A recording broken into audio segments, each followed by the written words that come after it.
Ciao guys, and we're back at it again with Journal. I don't know if this is the end or not, but it feels like it. Hi Anne, are you gonna be okay? I don't know. I guess so. Sorry, I never really had anything like this happen to me. I don't know what to say. Don't worry, I understand. No one wants to talk about it. No one wants to know. No, but no one knows what to say.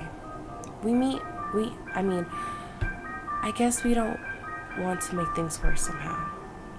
Nothing anyone could say could make this worse. I suppose not. Anne wanted to help, but she couldn't. No one could. It was long past the point where anyone could. Hey Keith. Hey, how you holding up? Not great, to be honest. I understand. I'm sorry. Yeah, everyone seems to be sorry, but I'm not even sure what that means anymore. We just want you to know that you're not alone in this. I appreciate the sentiment, but honestly, I am alone. Trust me, I know how it feels. When I lost my dad, it just hurt so much. People wanted to help, but I didn't know how to let them. I know what you're trying to do, but even knowing that, it doesn't help me. I can't stand all the sympathy. I'm sorry you feel like that. I really do appreciate everything you've done for me. I just wish there was a way I could do the same for you. Don't, please, just not right now. Alright, sorry, I'll leave it alone. Keith means well, but he just makes me feel even worse about everything.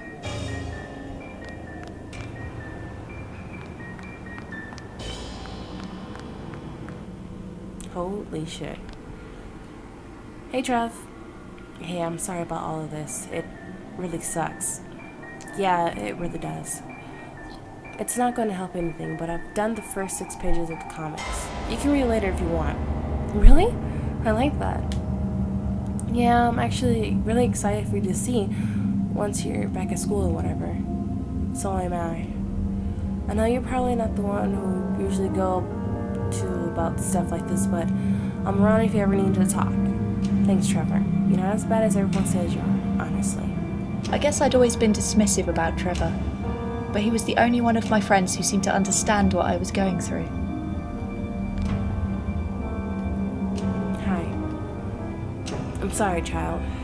I'm so sorry, my child. I know that at times like this can test even the strongest of us. I just don't know how to deal with any of this. Maybe you shouldn't be trying to deal with it. Just accept that we must at times face deep sadness. And then what? And then times the sadness will pass and you'll move on with your life. But don't try to rush the process. Just let it flow.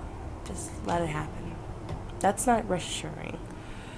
At times like these, there is often no particular solution, no quick fixes to make things better.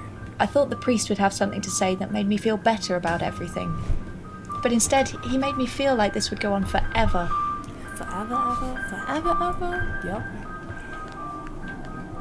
John, she'll be alright, kiddo. It'll be all fine. It has to be.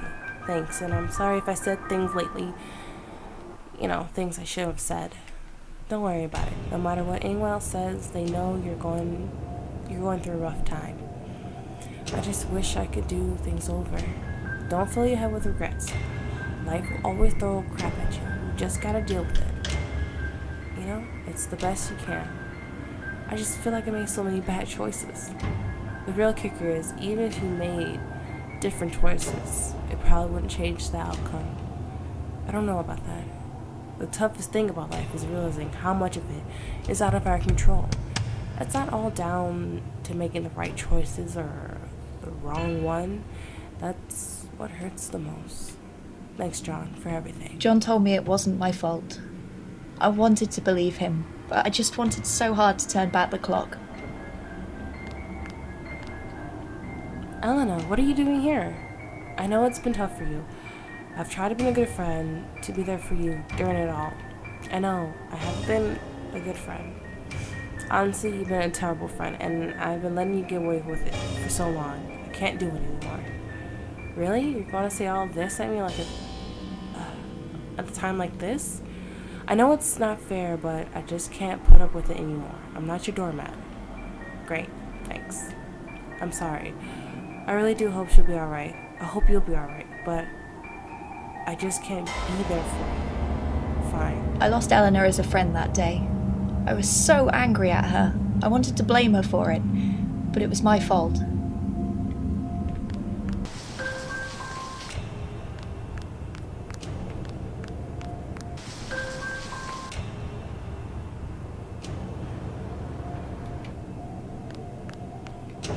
Can I help you? Yeah, I think so. My mom told me I had to come today. Oh, that's right, of course. She just head straight through. She's in the private room in the back. How is she? Is your mom not coming with you? It might not be the best might be best if all of us discuss it together. No, she'll never tell me anything anyway. Well, I'm just not sure we should talk without your mother present. I need to know. Alright, since your mom sent you here, I suppose I should tell you. So, how is she? Right now, she's the most critical patient in the hospital. What's wrong with her? She has bad infection. Her lungs have been filling with fluid, and she's been having trouble breathing on her own. What are you doing to fix it? You are fixing it, right? We got her on a respirator to take the pressure off her lungs for now, but we're still waiting on tests so that we can know for sure what the infection is. She's on general antibiotics at the moment, but we won't know for sure what course of drugs to give her until we get back the results. She's gonna get better though, right? I can't really say one way or another, but we're doing everything we can. You need to understand, even if she does recover, she's not going to be exactly like she was before. She will need a lot of help. I'd do anything to help her. I'm sure you would. I'm sorry I couldn't give you better news, but it's part of the job. I can only give you the facts, as much as I might like to dress them up. It's okay. I'm glad you were honest with me. Adults never are. Not even with each other. It doesn't feel like everyone ever tells the truth. I wanted the nurse to tell me everything was going to be fine, but I appreciated her honesty. Everyone is always too worried about upsetting me to simply tell me the truth. Tell me the truth.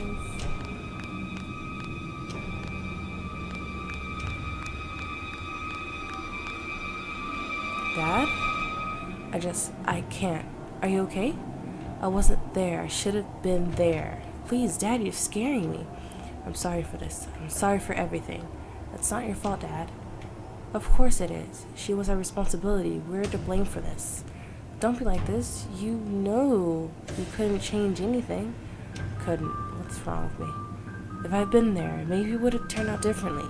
Snap out of this, Dad. I need you. I'm sorry. I've not been there for you. For either of you. You done your best. It wasn't enough. You should go in. You should see her. I never thought I'd see my father like this. He'd always been so strong in spite of everything. To see him so broken was a shock.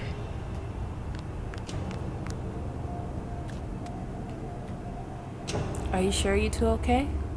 Yes, we're... Nothing hit us. My God, what am I going to do? We're going to take good care of her. You could ride with them in the ambulance, but I recommend you take your other daughter home first. I can't lose her. She means everything to me. I thought these things were supposed to be safe. Please, ma'am, just take your daughter home and then head to the hospital. They'll do everything they can. That day at the carnival was like a dream. It was all too much to process. I couldn't accept that any of it was really happening.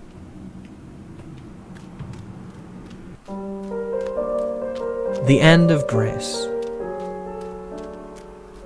They called her Lady Grace, but in truth, she was the big boss. Nothing happened at the carnival without her approval. When she inherited the carnival from her father, it already had a grand reputation. Under her leadership, it would become so much more. She demanded that everyone who walked through the gates would find something that would amaze, excite, or delight them. There had been a few accidents, but nothing serious. She managed every aspect of maintenance carefully and fired anyone who didn't. She was always calm and decisive. No matter how bad things got, she always had a plan to fix whatever problems arose.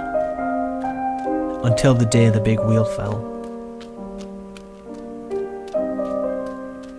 Only one cart had come loose, and later she was told the damage was so subtle it would have been impossible to spot beforehand. However, that cart had been occupied. A young girl had ridden alone while her mother and sister waited at the bottom. To any other carnival, a single blameless death might not have been the end. However, their renown worked against them. Soon all their bookings were being cancelled, and it hit everyone hard, especially Lady Grace. She gathered everyone together for one final meal, to remember the good times, to celebrate what they had achieved, to say goodbye.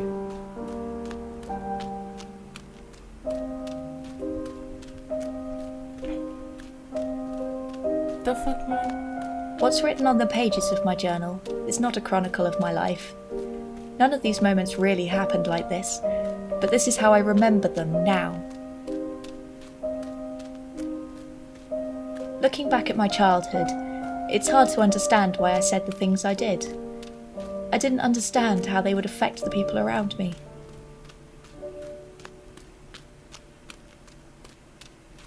Every choice I remember opens a door to a different world, a dream of how things might have been if I'd made better choices, been a better person. When I tore out those pages, I thought I could write a new story, a second chance when I'd lost all hope, a better history than the one that actually happened.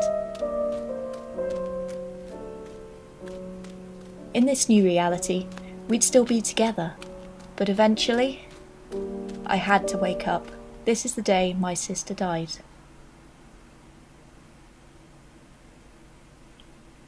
What? I'm sorry. I haven't been to visit in a while.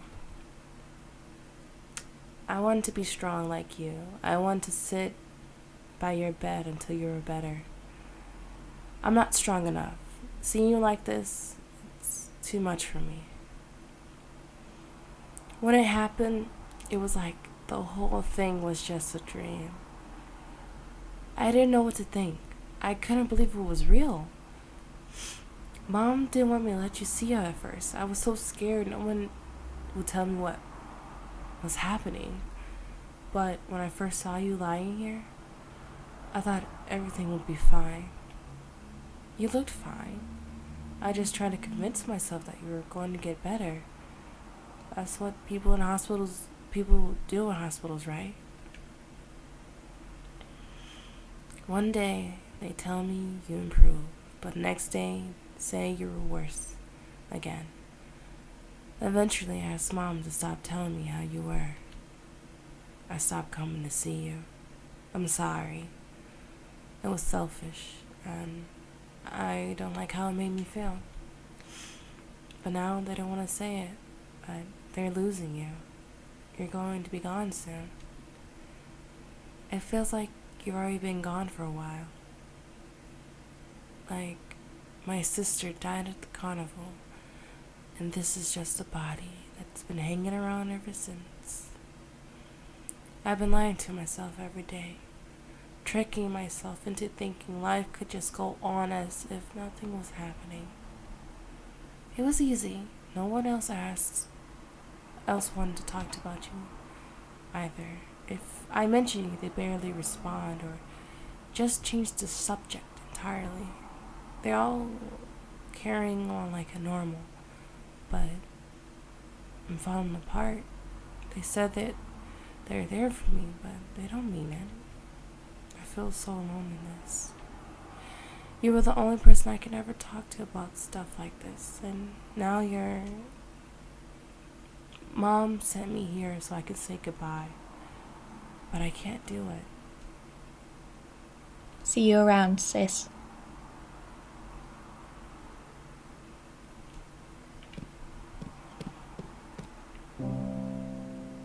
I'm sorry I lied to you.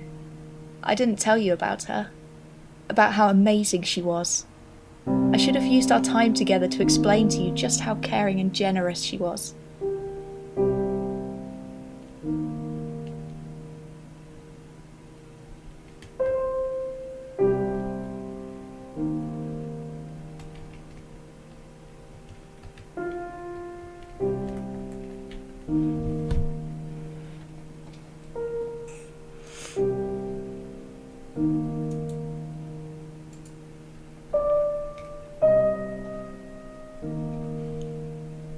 break it. Well, I guess this is the end for Journal. I really wasn't expecting this. I don't see credits. I don't see nothing. I'm pressing buttons. I'm moving around. It's not working. I tried. That was really unexpected because I wasn't seeing how this was angled to her sister, unless she was trying to ignore the fact that her sister was dying and try to live everything normal, which is kind of fit into pieces, but I guess Mom needed to show her the lead on.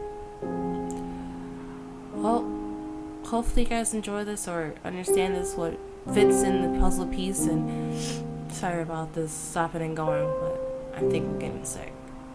So, I see you guys in another fucking video game, okay? Bye.